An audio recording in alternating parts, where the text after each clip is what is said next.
Hello বন্ধুরা, সবাই কেমন আছো? Welcome back to Mithu's world. আজ অনেক দিন বাদে একটা ব্লগ নিয়ে আসলাম।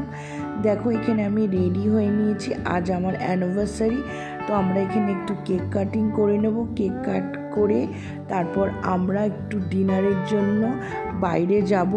তো ভাবলাম আজকের দিনটা তোমাদের সবার সাথে শেয়ার করে নিই।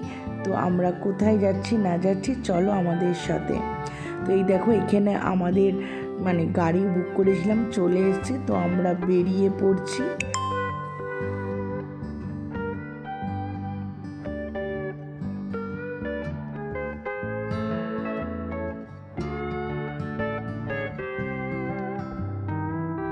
দেখো, আমরা চলে আসলাম আউট 1950।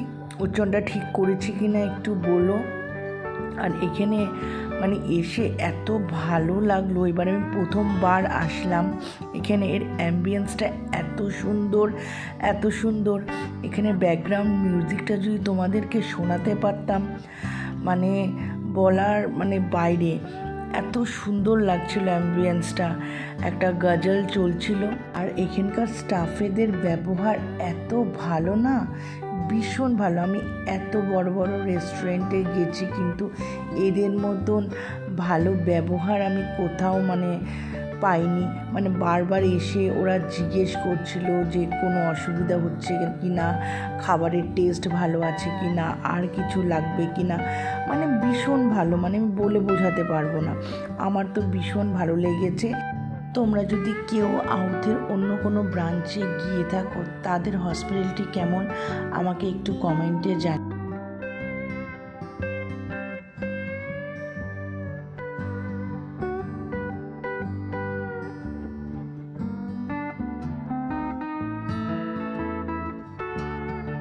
আমরা যেদিনকে গিয়েছিলাম ওদের কাবাব ফেস্টিভ্যাল চলছিল।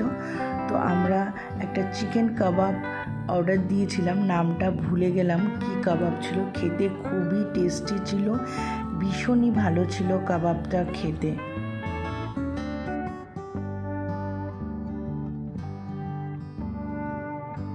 আমরা এখানে অর্ডার করে নিয়েছিলাম কলকাতা স্টাইল বিরিয়ানি, লখনৌবি পরাঠা আর মটন রোগান জোশ। তারপরে ওরা গ্রিন চাটনি, রায়তা, মিষ্টির চাটনি, যেটা আমরা খাবার পরে খাই, ওইগুলো কিন্তু ওরা এমনিই দিয়েছে। খাবারটা ভীষণ টেস্টি ছিল, ভীষণ টেস্টি। খুব লাইট খাবার ছিল, খুবই ভালো লেগেছে। আর এখানে হাত ধোয়ার জলটা পর্যন্ত টেবিলে সার্ভ করে গেছে। তো আমার ভিডিওটা তোমাদের ভালো লাগলে আমার চ্যানেলটাকে সাবস্ক্রাইব করো, লাইক করো, আর হ্যাঁ, শেয়ার করতে কিন্তু ভুলো না। তো আজকের জন্য টাটা, বাই বাই, সবাই ভালো থেকো।